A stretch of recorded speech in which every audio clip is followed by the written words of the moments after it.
पाहणार आहोत. परीक्षित महाराजांची तुलना 2 महाजनांसोबत केलेली आहे, की कशाप्रकारे प्रल्हाद महाराज आणि बली महाराज या 2 महाजनांप्रमाणे त्यांच्या महान गुणांप्रमाणेच हा बालक पण राजर्षी म्हणून ते महान गुण स्वतःमध्ये त्याच्यामध्ये प्राप्त करेल. तर कृपया हा भागवतातला श्लोक म्हणण्याचा प्रयत्न करा. श्लोक क्रमांक 25. धृत्या बली समकृष्टे धृत्या बली समकृष्टे कृष्टे प्रह्लाद इव सद्रुहः प्रह्लाद इव सद्ग्रह आहर्तैषोऽश्वमेधानाम् आहर्तोऽश्वमेधानाम् वृद्धानां पर्युपासकः. वृद्धानां पर्युपासकः. हरे कृष्ण. कुणाला वाचायला आवडेल? प्रभुजीच माताजीच? वाचू का मी प्रभूजी? हा, अलकामत. हरे कृष्ण. हरे कृष्ण प्रभूजी, दंडवत प्रणाम. धन्यवाद.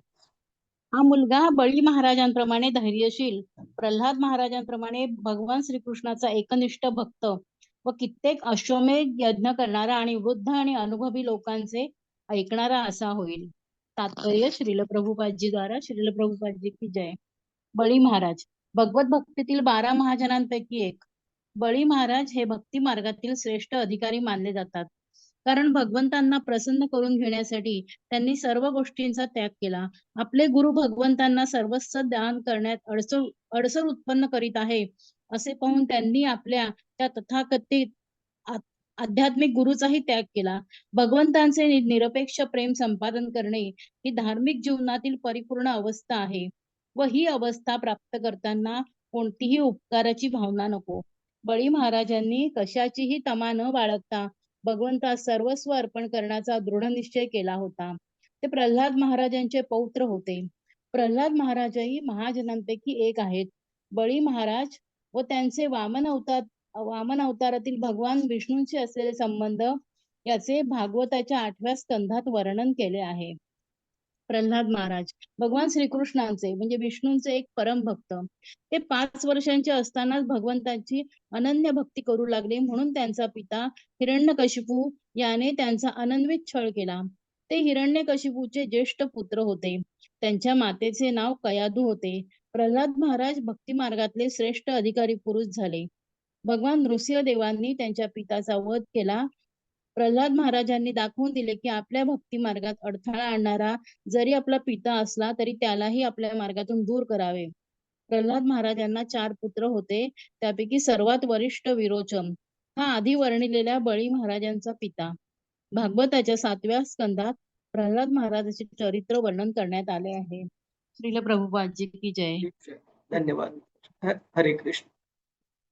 तर या श्लोकामध्ये आपण पाहतो की युधिष्ठिर महाराजांना ब्राह्मण सांगत आहेत, परीक्षित महाराज हा बालक जन्मलेला परीक्षित हा बळी महाराजांप्रमाणे धैर्यशाली आणि प्रल्हाद महाराजांप्रमाणे भगवंतांचा एकनिष्ठ भक्त असेल. तर बली महाराजांचं आणि प्रल्हाद महाराजांचं नातं हे खूप विशेष आहे आणि एकापेक्षा अधिक कारणासाठी. तर सर्वात पहिलं कारण आहे, बली महाराज हे नातू होते, प्रल्हाद महाराज हे आजोबा होते आणि हे दोन्हीही महाजन आहेत आणि ह्या दोघांचाही जन्म हा असुर कुळामध्ये झालेला आहे. असुर कुळामध्ये जन्म होणारा प्रत्येक व्यक्ती आसुरिक प्रवृत्तीचा असेल असं नाही आणि त्याचप्रमाणे भक्तांच्या कुळामध्ये जन्मलेला प्रत्येक व्यक्ती हा भक्त असेलच असं नाही. तर आपण बघतो इथे आसुरिक कुळामध्ये पण एवढे श्रेष्ठ भक्तांनी जन्म घेतला जे की महाभागवत भक्त होते. विशेषतः बळी महाराजांचं जर उदाहरण पाहायला गेलं आपण, तर बळी महाराजांच्या समोर भिक्षा मागण्यासाठी स्वतः भगवंत हे एका बटू ब्राह्मणाच्या म्हणजे एका लहान छोट्या ब्राह्मण मुलाच्या रूपामध्ये आले, वामन देवांच्या रूपामध्ये. आणि त्यांचे जे ऍक्च्युली वामन देवांनी ज्या वेळेस बली महाराजांनी त्यांचं स्वागत केलं आणि त्यांना खूप दानशूर होते बली महाराज, तर त्यांनी विचारलं की आपल्याला काय पाहिजे हे बाळा भिक्षेमध्ये? तर वामनदेवांनी त्यांना सांगितलं आणि त्याच्या अगोदर बली महाराजांनी सांगितलं, की मी आपल्याला स्वर्गाचं राज्य किंवा ह्या तिन्ही लोकांमधली कोणती गोष्ट अशी नाहीये, जी की मी आपल्याला देऊ शकणार नाही. आपण मागा.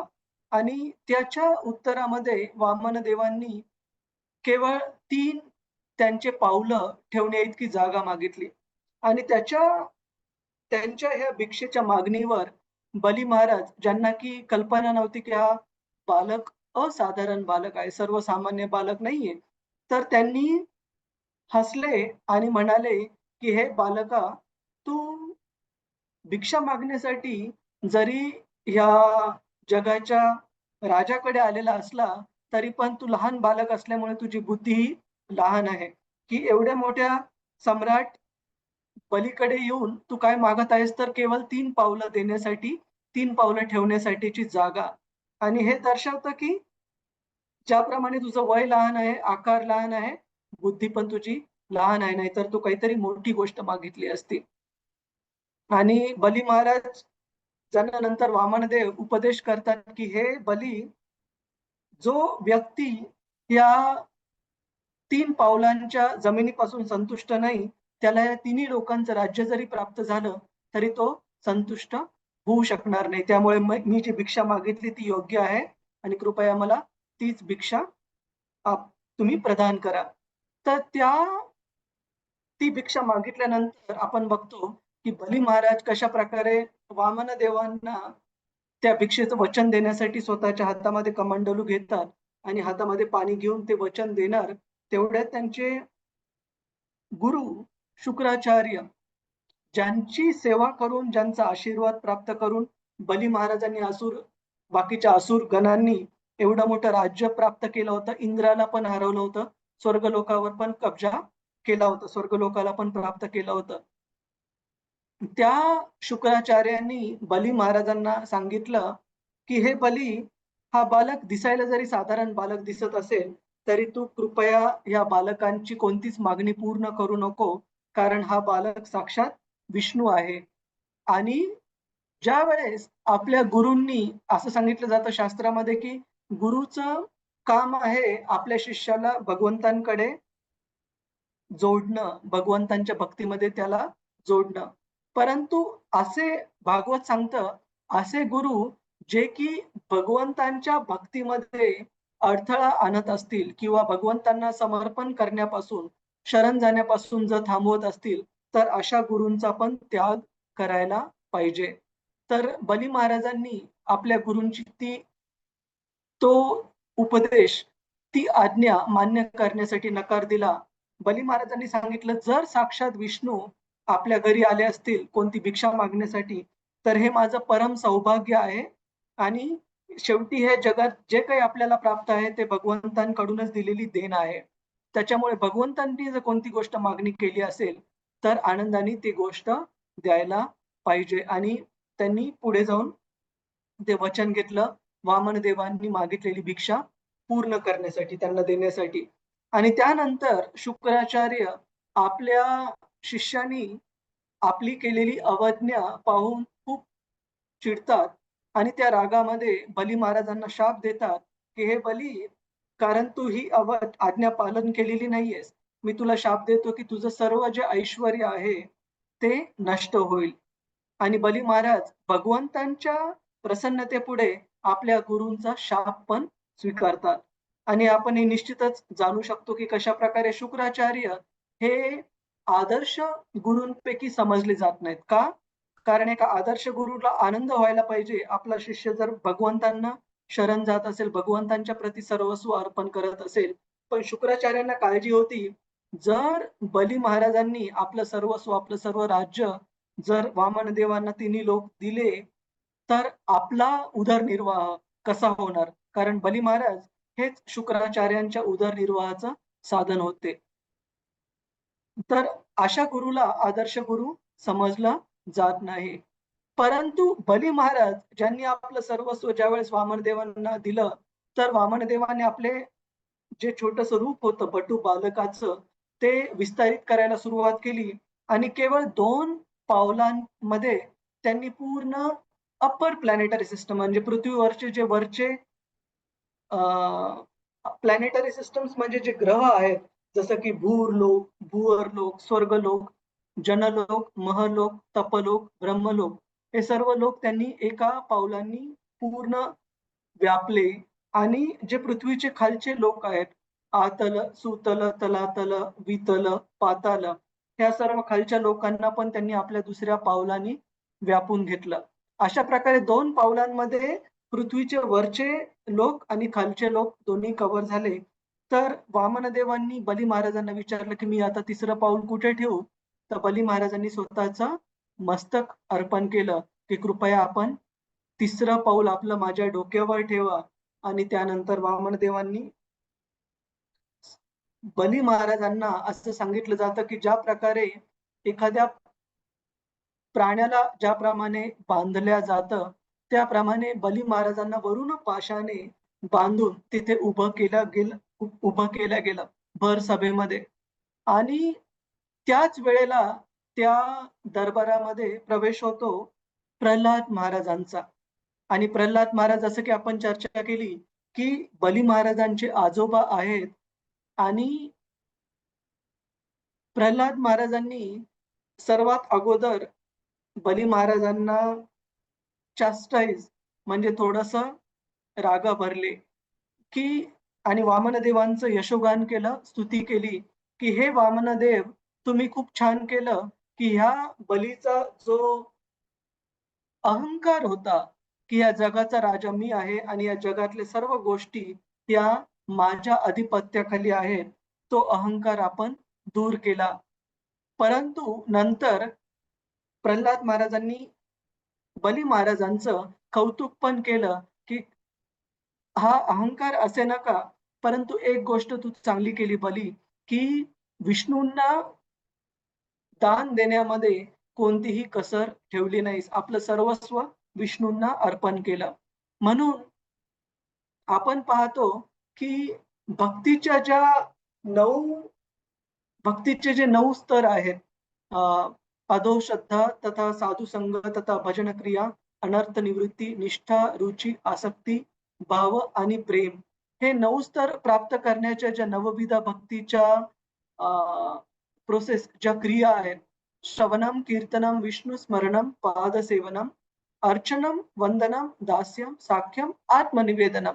तर ह्या नवविध भक्तींमधली जी शेवटची भक्तीची क्रिया आहे, आत्मनिवेदन. आत्मनिवेदन म्हणजे सर्वस्व भगवंतांच्या सेवेमध्ये अर्पण करणं. त्या आत्मनिवेदन भक्तीच्या प्रक्रियेचे जे आदर्श भक्त समजले जातात, ते बली महाराज समजले जातात. तर प्रल्हाद महाराजांनी बली महाराजांचं कौतुक केलं त्यांच्या या गुणाबद्दल, की कशाप्रकारे त्यांचा गैरसमज का असेना, की हे सर्व जगत हे आपल्या सार्वभौमत्वाखाली येतं. परंतु ज्यावेळेस भगवंतांना हे सर्व जगत दान करण्याची वेळ आली, बली महाराज मागे हटले नाहीत. आणि अशा प्रकारे प्रल्हाद महाराजांनी वामनदेवांचं पण यशोगान केलं आणि बली महाराजांना पण एन्करेजमेंट, त्यांना पण प्रोत्साहन दिलं, की "हे बली, जे तू केलंस ते योग्य आहे, भगवंतांना आपलं सर्वस्व अर्पण करून, प्रदान करून." आणि असे प्रल्हाद महाराज यांचा विशेष प्रकारे उल्लेख आहे श्रीमद भागवतामध्ये. भगवंत नरसिंहदेवांचे आणि भगवान विष्णूंचे शुद्ध भक्ताच्या रूपामध्ये. आणि हे शुद्ध भक्त जन्मल्यानंतर नाही, तर आईच्या पोटात असल्यापासून भागवत सांगतं, की प्रल्हाद महाराज हे महाभागवत भक्त म्हणूनच जन्माला आले. आणि विशेष काय आहे प्रल्हाद महाराजांमध्ये, की प्रल्हाद महाराजांनी आपल्या भक्तीने भगवंतांना जिंकलं. की आपण सामान्यतः पाहतो, की भौतिक जगातले लोक भगवंतांचा किंवा भगवंतांची जी शक्ती आहे, तिचा फेवर फेवर म्हणजे आशीर्वाद प्राप्त करण्यासाठी खूप प्रयत्नशील असतात, की वेगवेगळ्या प्रकारचे भौतिक सुख, भौतिक लाभ वगैरे, भौतिक इच्छा, आकांक्षा पूर्तीसाठी भगवंतांकडून वेगवेगळ्या सुविधा प्राप्त करण्यासाठी ते खूप इच्छुक असतात. परंतु प्रल्हाद महाराजांच्या केसमध्ये आपण पाहतो, की ज्यावेळेस प्रल्हाद महाराजांच्या भक्तीने प्रसन्न होऊन नरसिंहदेव अवतरले आणि नरसिंहदेवांनी हिरण्यकशिपूचा वध केला. त्यानंतर प्रल्हाद महाराजांना ज्यावेळेस नरसिंहदेवांनी त्यांना पुढे केलं गेलं प्रल्हाद महाराजांना नरसिंहदेवांचा राग शांत करण्यासाठी आणि प्रल्हाद महाराजांनी ज्यावेळेस खूप सुंदर प्रार्थना नरसिंहदेवांसमोर म्हटल्या, त्यावेळेस नरसिंहदेवांनी स्वतः प्रल्हाद महाराजांशी इतके प्रसन्न होते, की असं सांगितलं जातं, की ते नरसिंहदेव जे की एका अकराळ विक्राळ सिंहाच्या रूपामध्ये अ, डरकाळी फोडत होते एका सिंहाप्रमाणे. प्रल्हाद महाराजांना पाहिल्यानंतर, त्यांची भक्ती पाहिल्यानंतर, त्यांच्या प्रार्थना स्वीकारल्यानंतर तेच नरसिंहदेव एका पाळीव अशा मांजरीसारखे, जसे प्रेमाने मांजर फुरफुर करते आपल्या मालकाला पाहून, त्या प्रकारे प्रल्हाद महाराजांच्या प्रती प्रेमवश होऊन नरसिंहदेव हे पॅसिफाईड, शांत झाले. केवळ शांतच नाही झाले, तर भागवत सांगतं 7वा स्कंद, की नरसिंहदेवांनी विनंती केली प्रल्हाद महाराजांना, की "हे प्रल्हाद, तू काहीतरी इतकी छान भक्ती केली आहेस, तू काहीतरी माग." तर प्रल्हाद महाराजांनी भागवत सांगतं, की नरसिंहदेवांना खूप नम्रतेने म्हणाले, की "हे प्रभू." भागवत शब्द वापरतं, की वानिक. प्रल्हाद महाराज म्हणतात, "मी एक वानिक नाहीये." वानिक म्हणजे व्यापारी, की की प्रभू मी आपली भक्ती करावी आणि त्या भक्तीमध्ये आपल्याकडून कोणत्या भौतिक सुविधांचा लाभ घ्यावा. तर कारण मी जर आपल्यासाठी भक्ती केलेली, जर कोणत्या भौतिक लाभासाठी जर आपल्याकडून याचना ठेवली, तर तो व्यापार झाला, की मी तुम्हाला एक गोष्ट देत आहे आणि त्याच्या बदल्यामध्ये तुमच्याकडून काही गोष्टीची अपेक्षा करत आहे. तर ती भक्ती नाही होणार, तो व्यापार होईल आणि मी व्यापारी नाहीये. माझी भक्ती ही आपल्या केवळ आणि केवळ प्रसन्नतेसाठी आहे. आणि असं सांगितलं जातं, की "मॅन प्रपोजेस, गॉड डिस्पोजेस." आणि त्याच्या पुढचं एक वाक्य आहे, की "गॉड प्रपोजेस अँड डिव्होटी डिस्पोजेस." की ज्यावेळेस एखादा सामान्य माणूस कोणती इच्छा व्यक्त करतो,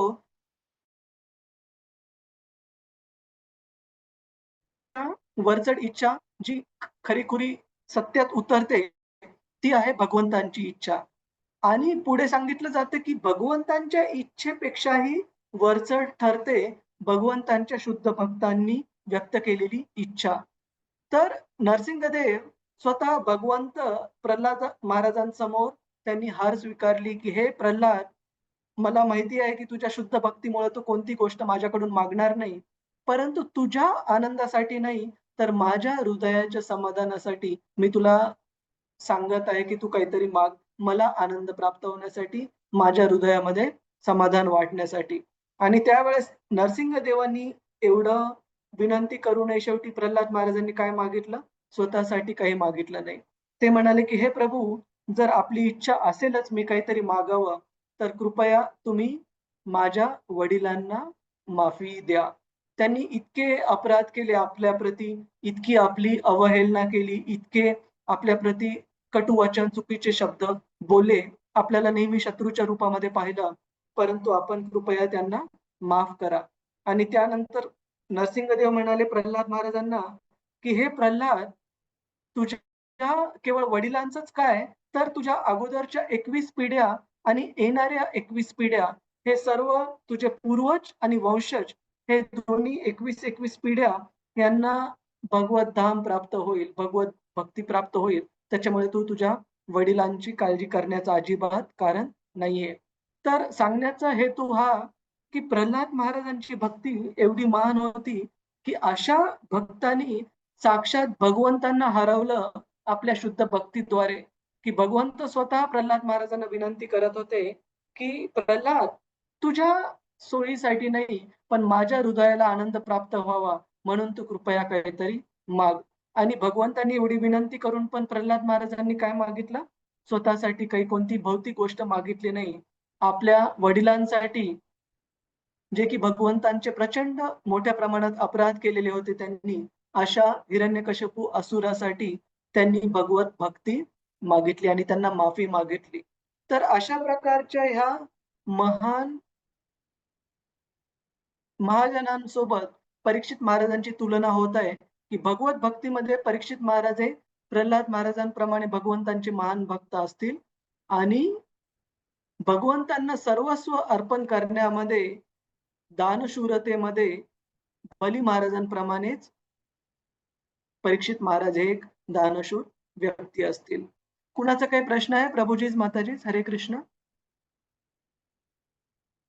क्लिअर आहे हे दोन्ही महाजनांचं उदाहरण आणि विशेषतः का त्यांचा उल्लेख केलेला आहे परीक्षित महाराजांचं भविष्य वर्तवताना. हरे कृष्ण. गणेश कुलकर्णी प्रभू, क्षितिजा माताजी, मंदार प्रभू, मंजरी माताजी. समजलं प्रभूजी. समजला? ठीक आहे, आपण हो. पुढे जाऊ. हरे कृष्ण. श्लोक क्रमांक 26. तर आता आपण ऑलमोस्ट कन्क्लुडिंग पार्टला आलेलो आहे. आपण श्लोक क्रमांक 13-14 पासून अराउंड सुरुवात केली, ज्या वेळेस ब्राह्मण परीक्षित महाराजांच्या महान गुण सांगायला सुरुवात केली त्यांनी युधिष्ठिर महाराजांच्या प्रश्नाच्या उत्तरामध्ये. तर एकूण आता 28-29व्या श्लोकामध्ये त्या यशोगाथेचं, परीक्षित महाराजांच्या यशोगाथेचं इथे कन्क्लुजन करणार आहेत. कृपया हा श्लोक म्हणण्याचा प्रयत्न करा. श्लोक क्रमांक 26. एक मिनिट. राजर्षीणां जनहिता राजर्षीणां जनहिता शास्ताचोपथगामिनां शास्ताचोपथगामिनां निगृहीता कलेरेश निगृहीता कलेरेश भुवो धर्मस्य कारणात् धर्मस्य कारणात्. हरे कृष्ण. कुणाला वाचायचं आहे प्रभूजीज माताजीज? हरे कृष्ण प्रभूजी. मी वाचू? एक मिनिट. दोन भक्त आहेत. क्षितिजा माताजी तुम्ही पुढचा श्लोक वाचा. ठीक आहे? हो हो, चालेल हरे कृष्ण. चालेल. हरे हा. मंजरी माताजी, हरे कृष्ण. अनम्यूट करा. हा क्षितिजाला वाचू दे प्रभूजी. ठीक आहे चालेल. क्षितिजा माताजी, हरे कृष्ण. वाचा. बरं. हरे कृष्ण. हरे कृष्ण. याची मुले, हरे कृष्ण, श्रीला प्रभुपाद की जय. याची मुले ऋषींसारखे राजे असतील. विश्वात शांती नांदावी आणि धर्माचे रक्षण व्हावे म्हणून हा बंडखोरांना शासन करील व भांडखोर माणसांचे नियंत्रण करील. तात्पर्य: भगवत भक्त हा जगातील सर्वात बुद्धिमान मनुष्य होय. संत, ऋषीमुनी यांना बुद्धिमान म्हणून ओळखले जाते. ज्ञानाच्या प्रत्येक शाखेच्या दृष्टीने निरनिराळ्या व्यक्ती बुद्धिमान ठरतात. राज्याचा प्रमुख राजा हाच जर सर्वाधिक बुद्धिमान नसेल तर राज्यातील सर्व क्षेत्रातील बुद्धिमानांवर त्याला कधी नियंत्रण करता येणार नाही. युधिष्ठिर महाराजांच्या वंशाची जी परंपरा दिसते तिच्या सर्व राजे निरअपवाद रीतीने आपापल्या काळातील सर्वात बुद्धिमान व्यक्ती होत्या. पुढे परीक्षित महाराज आणि ज्यांचा अजून जन्म व्हायचा आहे त्या जन्मेजय महाराजांविषयी देखील अशाच आशयाचे भविष्य वर्तवण्यात आले आहे. असे सुज्ञ राजे उद्धट व कलहकारी लोकांचा समूळ उच्छेद करतात. परीक्षित महाराजांच्या राज्यात कलीने मानव रूप धारण करून गोहत्येचा प्रयत्न केला. गाय म्हणजे शांती व धर्माचे प्रतीक आहे. परीक्षित महाराजांनी कलीला ठार करण्याचे ठरवले. हे सर्व वर्णन पुढील अध्यायातून आपल्याला कळेल.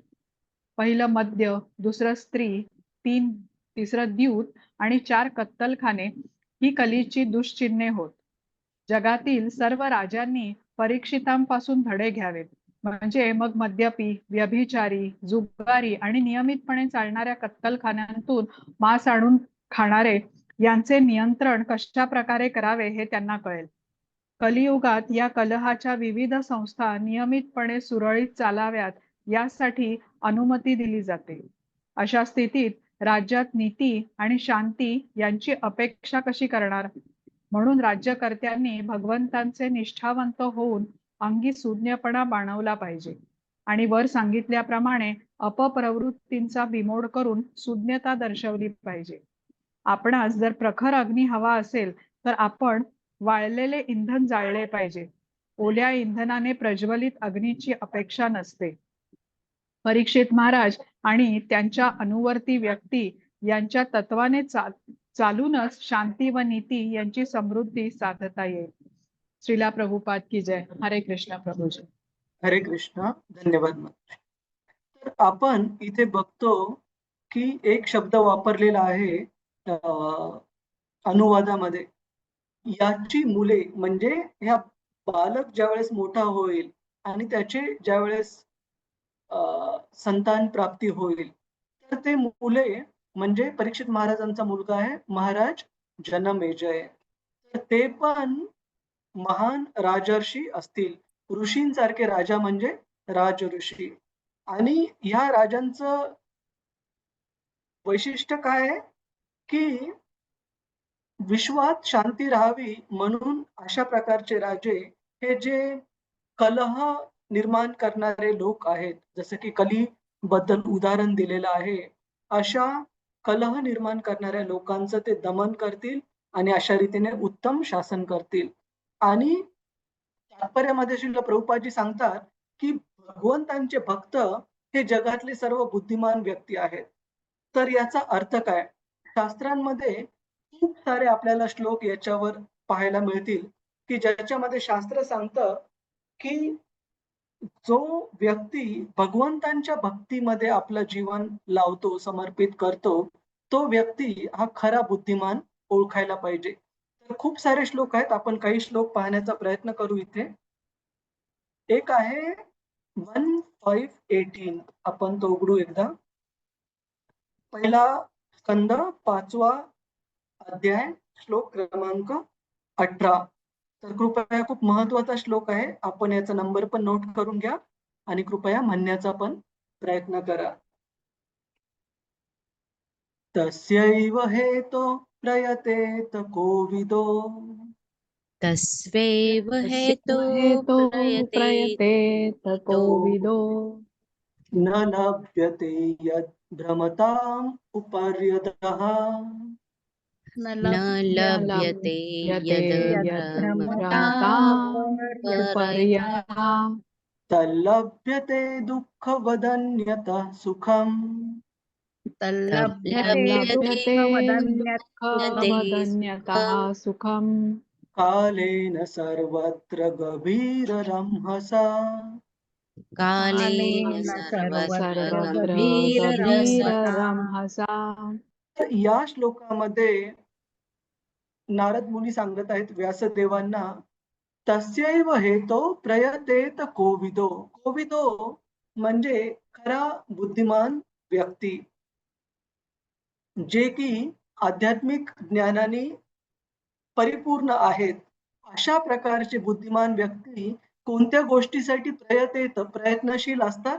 नारद मुनी सांगतात अशा गोष्टीसाठी जे की न लभ्यते यत् भ्रमताम् उपरी अधः. उपरी म्हणजे वरचे, अधः म्हणजे खालचे लोक. तर अशी गोष्ट जी की वरच्या लोकांमध्ये भूर, भुव, स्वर्गलोक, जनलोक, महरलोक, तपलोक, ब्रह्मलोक अशा लोकांमध्ये पण सहज प्राप्त नाहीये. आणि खालच्या लोक अताल, सुतल, वितल, तलातल, पाताल अशा लोकांमध्ये पण प्राप्त नाहीये. अशा गोष्टीसाठी जे खरंच बुद्धिमान व्यक्ती आहेत ते नेहमी प्रयत्नशील असतात. आणि ती गोष्ट कोणती आहे? ती म्हणजे भगवंतांची भक्ती. आणि लभ्यते दुःखवत अंतयः सुखम. अशा गोष्टीसाठी ते प्रयत्नशील नसतात, जी की केवळ आणि केवळ दुःखाचं कारण ठरेल. का? ती गोष्ट म्हणजे इंद्रिय तृप्ती. तर अशा इंद्रिय तृप्तीसाठी अशा प्रकारचे खरेच कोविद बुद्धिमान जे लोक आहेत ते प्रयत्नशील नसतात. का? कालेन सर्वत्र गभीरा रमहसा. ही जी इंद्रिय तृप्ती, हे जे इंद्रिय सुख आहे, त्यासाठी आपल्याला विशेष प्रयत्न करण्याची गरज नाहीये, असं शास्त्र सांगतं. कारण ते सर्वांनाच असंच प्राप्त होतं. आणि आपण एक उदाहरण पण पाहू, प्रल्हाद महाराजांनी दिलेलं. ते इंद्रिय तृप्तीचं जे सुख आहे ते वरच्या लोकांमध्ये आणि खालच्या लोकांमध्ये कोणताही योनीमध्ये जरी जन्म प्राप्त झाला आपल्याला, तरी ते इंद्रिय सुख हे न मागताच प्राप्त होणार आहे. प्रल्हाद महाराज हे खूप उदाहरण छान देतात. ते म्हणतात की आपण भगवंतांना कधी आपल्या जीवनात येणाऱ्या दुःखांविषयी, अडचणविषयी आपण कधी म्हणतो का भगवंतांना की हो मला ताप येऊन 1-1.5 वर्ष होऊन गेलं, अजून पण ताप नाही. बरं ताप आला तर साधारण ताप आला, मलेरिया नाही, डेंग्यू नाही किंवा खूप दिवस झालं माझं डोकं दुखलं नाही, खूप दिवस झालं मला डॉक्टरकडे जावं लागलं नाही. असं कधी आपण भगवंतांच्या पुढे म्हणतो का प्रार्थना? नाही, कारण या जगातल्या ज्या अडचणी आहेत, जे दुःख आहे, ते न मागता आपल्या जीवनामध्ये दाखल होतात, प्रल्हाद महाराज म्हणतात. मग ते म्हणतात, की जर दुःख न मागता आपल्या जीवनामध्ये येतात, तर भौतिक सुखासाठी पण आपल्याला मागावं का लागावं? आपल्याला प्रयत्न का करावे लागावेत? जे भौतिक सुख ठरलेलं आहे XYZ अमाउंटमध्ये आपल्या जीवनामध्ये, ते तुम्ही असं नाही की तुम्ही प्रयत्न करू नका, कार्य करू नका. कार्य करा, पण त्यासाठी पूर्ण जीवन वेचण्याची गरज नाहीये. पूर्ण जीवन पणाला लावण्याची गरज नाहीये. जे सुख, भौतिक सुख आपल्याला मिळणार आहे, तो कोटा आपल्याला प्राप्त झाल्याशिवाय राहणार नाही. आणि ज्या प्रकारे दुःख न मागता येतं भौतिक दुःख, त्याच प्रकारे भौतिक सुख पण प्रल्हाद महाराज म्हणतात, की त्याच्यासाठी विशेष प्रयत्न करण्याची गरज नाहीये. ते पण आपल्याला दुःखाप्रमाणेच न मागता प्राप्त होईल. पण कोणत्या गोष्टीसाठी प्रयत्न करायला पाहिजे? हुशार व्यक्तीने हुशार व्यक्तीने प्रयत्न करायला पाहिजे अशा गोष्टीसाठी, जी की तिन्ही लोकांमध्ये पण दुर्मिळ आहे, भगवंतांची शुद्ध भक्ती. अशा गोष्टीसाठी प्रयत्न करू नका, जे सगळ्यांनाच उपलब्ध आहे, खालच्या योनीमध्ये पण किंवा वरच्या लोकांमध्ये पण. जसं की एक साधं उदाहरण देऊ आपण, की उदाहरणार्थ एखादं कोणतं मित्रमंडळ आहे, गणपती मंडळ आहे, कोणतंही कन्सिडर करा तुम्ही आणि त्यांना वर्गणी मागण्यासाठी संधी प्राप्त झालेली आहे. टाटा, बिर्ला किंवा अंबानी यांच्या घरी जाऊन वर्गणी मिळवण्यासाठी आणि ते जातात टाटा, बिर्लांच्या घरी आणि वर्गणी काय मागतात?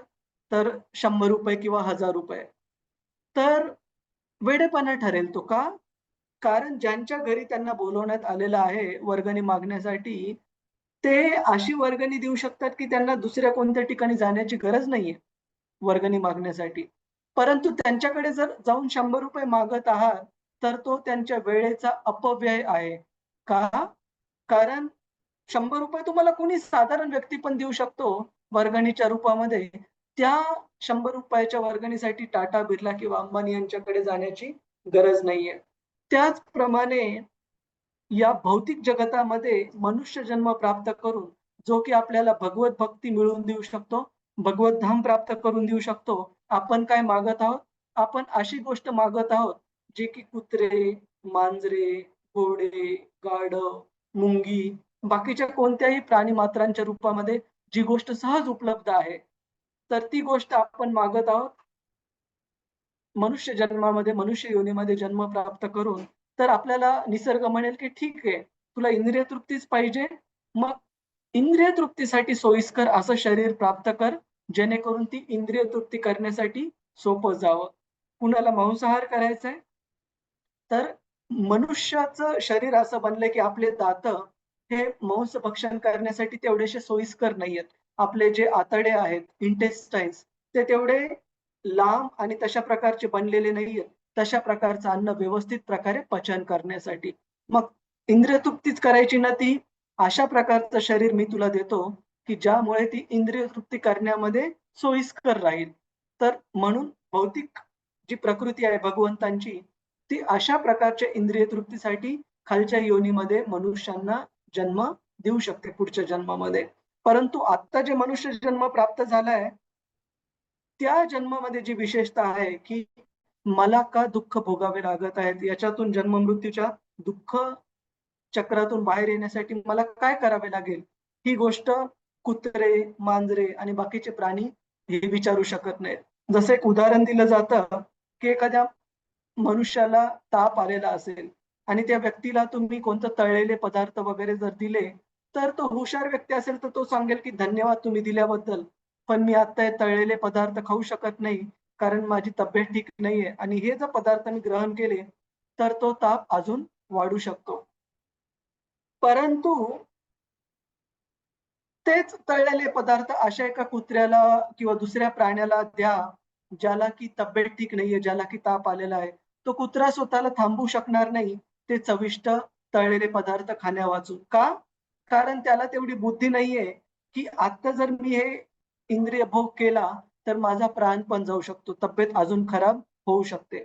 तर भागवत सांगतं, की अशी सोय केवळ आणि केवळ आपल्याला अशी सुविधा केवळ आणि केवळ मनुष्य जन्मात प्राप्त झाली, म्हणून तुम्ही अशा गोष्टीसाठी मनुष्य जन्म वापरू नका, जी क्षुल्लक गोष्ट प्राण्यांना पण फुकटात अवेलेबल उपलब्ध आहे. ती गोष्ट काही चुकणार नाही. ती गोष्ट तुम्हाला मनुष्य रूपात पण जे ठरलेलं आहे ते प्राप्त होईल. परंतु अशा गोष्टीसाठी प्रयत्न करा, जे की न लभ्यते यत् भ्रमताम् उपर्यतः. ती गोष्ट अशीच सहज उपलब्ध नाहीये तिन्ही लोकांमध्ये. तर बुद्धिमान लोक हे अशा गोष्टीसाठी नेहमी प्रयत्नशील असतात. तर असे खूप सारे श्लोक आहेत भागवतामध्ये तुम्हाला दिसतील, जिथे भागवत सांगतं की बुद्धिमान खरंच तुम्हाला बनायचं असेल तर भक्ती मार्गाला स्वीकारा, मनुष्य जीवन व्यर्थ नका जाऊ देऊ. तर इथे आजच्या अध्यायामध्ये आपण पाहतो की हे ब्राह्मण परीक्षित महाराजांना अशा प्रकारचा बुद्धिमान मनुष्य म्हणून त्यांचं यशोगान करत आहेत.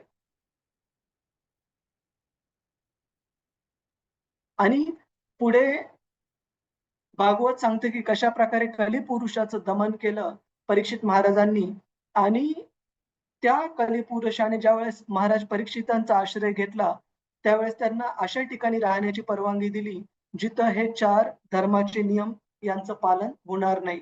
जिथं व्याभिचार, इंटॉक्सिकेशन म्हणजे वेगवेगळ्या प्रकारचं व्यसनाधीन होणं, जुगार, द्यूत क्रीडा आणि मांसाहार, या 4 गोष्टी जिथं चालतील तिथं त्यांनी कली पुरुषाला राहण्यासाठी जागा दिली.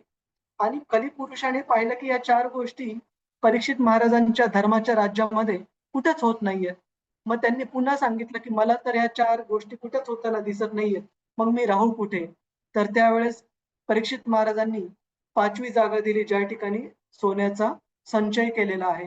त्या ठिकाणी कलिपुरुषाला राहण्यासाठी जागा दिली. आणि शास्त्र सांगतं की ओल्या इंधनाचं उदाहरण दिलेलं आहे. तर आता आजकालच्या जीवनामध्ये तर आपल्याला अनुभव नसेल, कारण प्रत्येक घरामध्ये गॅस आहे. पण आपण जर कधी कोणतं लाकूड जळताना जर पाहिलेलं असेल प्रभूजीज माताजीज, तर ते जर लाकूड ओलं असेल तर लवकर एकतर पेटणार नाही, आणि पेटल्यानंतर काय निर्माण होईल? खूप जास्त प्रमाणामध्ये धूर धूर निर्माण होईल. अग्नी जो आहे तो शुद्ध अग्नी आपल्याला प्राप्त होणार नाही, खूप जास्त प्रमाणामध्ये धूर निर्माण होईल. आणि अशा ओल्या लाकडाने आपल्याला पाहिजे ती इंधन प्राप्त होऊ शकत नाही, अग्नीचा ऊर्जा प्राप्त होऊ शकत नाही कोणतं अन्न बनवण्यासाठी, शिजवण्यासाठी.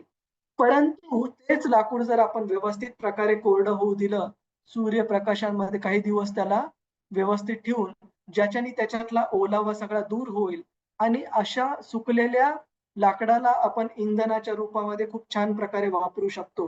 परंतु ओलं लाकूड केवळ आणि केवळ आपल्याला अग्नी नाही तर धूरच प्रदान करेल. त्याच्यामुळे या मनुष्य जन्मामध्ये शास्त्र सांगतं की इंद्रिय तृप्तीच्या ज्या इच्छा आहेत त्या आपण हृदयामधून स्वच्छ होण्यासाठी प्रयत्न केले पाहिजेत, जेणेकरून या सुकलेल्या लाकडाप्रमाणे आपला पण भक्ती मार्गामध्ये व्यवस्थित प्रकारे आपल्याला जोडल्या जाऊ शकेल.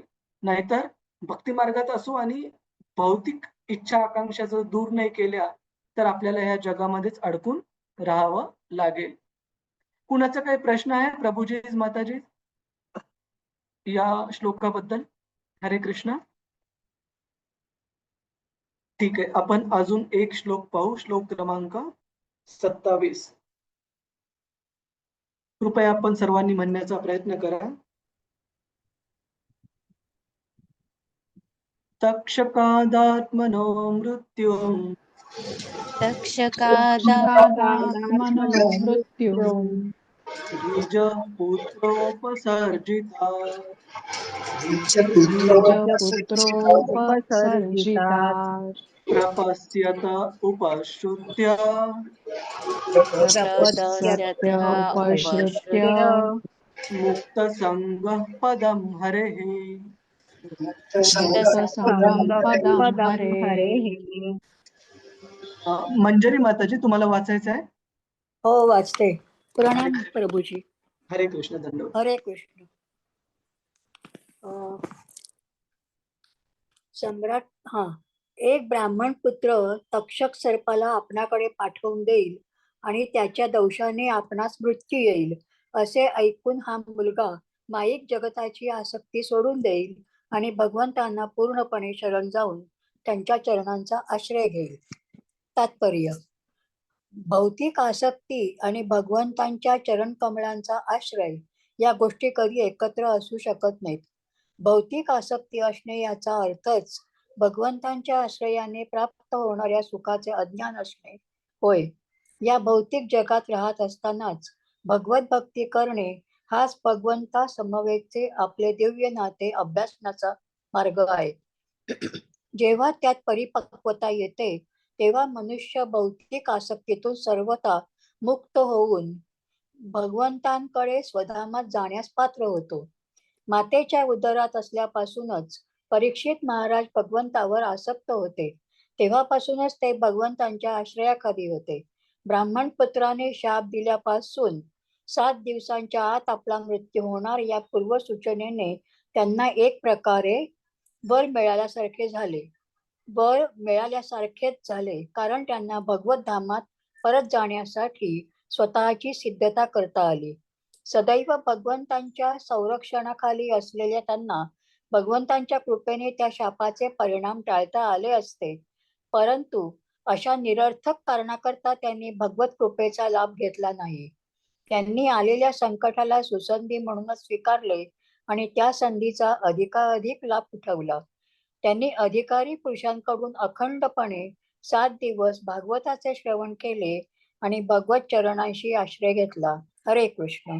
श्रीला हरे प्रभुपाद कृष्ण. की जय. धन्यवाद माताजी. हरे कृष्ण. धन्यवाद.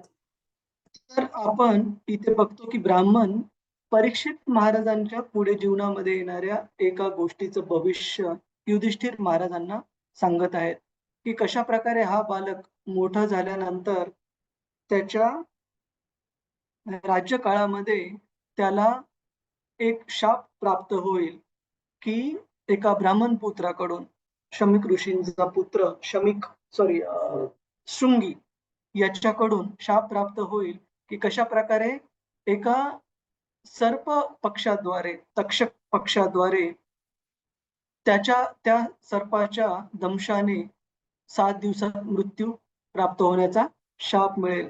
आणि हा शाप प्राप्त झाल्यानंतर परीक्षित महाराजांची प्रतिक्रिया काय होती हे खूप विशेष आहे. भागवतांनी अगोदर पण सांगितलंय आणि इथे पण सांगत आहे आपल्याला की भक्तीचा स्तर परीक्षित महाराजांचा एवढा श्रेष्ठ होता की ज्याप्रमाणे आईच्या उदरात असताना भगवंतांच्या संरक्षणाने भगवंतांच्या कृपेने ज्या प्रकारे त्यांचं संरक्षण झालं, त्याच प्रकारे भक्तीच्या स्तराचा उपयोग करून भगवत कृपेचा लाभ घेऊन त्यांना हा शाप पण टाळता आला असता, मृत्यू टाळता आला असता. परंतु भागवत सांगत आहे की अशा प्रकारच्या निरर्थक कारणाकरिता, निरर्थक का म्हटलेलं आहे प्रभूजीच माताजीच, कोण सांगेल? हे शाप टाळणं हे निरर्थक का सांगितलंय? प्रयत्न करा. म्हणजे मला नक्की माहित नाही, पण कदाचित आपण आता टाळलं तर नंतर आपल्याला पुन्हा ते नंतर भोगायचंच येईल. आहे ना. खूप छान माताजी की मृत्यू ही गोष्ट अशी आहे की आज जरी टाळली तरी ती अटळ आहे, म्हणजे नंतर तरी ते भोगायचंच आहे, ही एक गोष्ट. दुसरी गोष्ट, परीक्षित महाराजांनी हा जो 7 दिवसांचा कालावधी त्यांना भेटला होता, तो 7 दिवसांचा कालावधीचा उपयोग करायचं ठरवलं स्वतःला भगवत धामात जाण्यासाठी तयार करण्यासाठी. आणि त्याच्यामुळे त्यांनी तो 7 दिवसाचा काळ हा सत्कर्मी लावला, स्वतःला भगवत धामात जाण्यासाठी तयार होण्यासाठी. आणि प्रभुपादजी सांगतात की ही सुसंधी म्हणून स्वीकारली. सुसंधी कशामुळे? कारण सामान्यतः प्रभुपादजी सांगतात की 99.99% लोकांना आपल्यापैकी माहित नसतं की मृत्यू कधी होणार आहे. प्रभुपाद म्हणतात की त्यांना तरी माहिती होतं 7 दिवस आहेत त्यांच्याकडे. आपल्याला हे पण माहित नाही की आपल्याकडे 7 मिनिट आहेत का 7 सेकंद बाकी आहेत आपल्या जीवनामध्ये. आपल्यापैकी कुणालाच माहिती नाहीये. त्याच्यामुळे परीक्षित महाराजांना ही जी ॲडव्हान्स्ड नोटीस मिळाली, पूर्व सूचना मिळाली, त्या संधीचा त्यांनी लाभ घेतला स्वतःच्या भगवत धामात जाण्यासाठीच्या तयारीसाठी. तर पुढचा श्लोक आणि तात्पर्य थोडंसं मोठं आहे, तर आपण पुढच्या वेळेला कंटिन्यू करू शनिवारी प्रभुजीच माताजीच. आणि इथे मी केव्हमध्ये पण आलेलो आहे, तर इथल्या भक्तांना पण खूप जास्त उशीर नको. तर कुणाचा काही प्रश्न आहे प्रभुजीच माताजीच आपण आज ज्या मुद्द्यांवर चर्चा केली? हरे कृष्ण. हरे कृष्ण कृष्ण कृष्ण हरे हरे, हरे राम राम राम हरे हरे. कळत आहे प्रभुजीच माताजी? सगळ्यांना अप्रिशिएट करत आहात तुम्ही? हो हो कळतंय. हो प्रभूजी प्रभूजी कळत आहे समजतंय. व्यवस्थित. हरे कृष्ण. खूप हरे खूप कृष्ण. धन्यवाद आपल्या सर्वांचा. धन्यवाद. वांछा कल्पतरुभ्यश्च कृपा सिंधुभ्य एव च पतितानां पावनेभ्यो वैष्णवेभ्यो नमो नमः. अनंत कोटि वैष्णव वृंद की जय. वैष्णव ठाकुर की जय. श्रील प्रभुपाद की जय. हरे कृष्ण प्रभुजीच माताजी. खूप खूप हरे धन्यवाद. हरे कृष्ण हरे कृष्ण प्रभूजी खूप हरे धन्यवाद. कृष्ण. सादर प्रणाम. हरे कृष्ण हरे धन्यवाद. कृष्ण धन्यवाद प्रभूजी. हरे कृष्ण.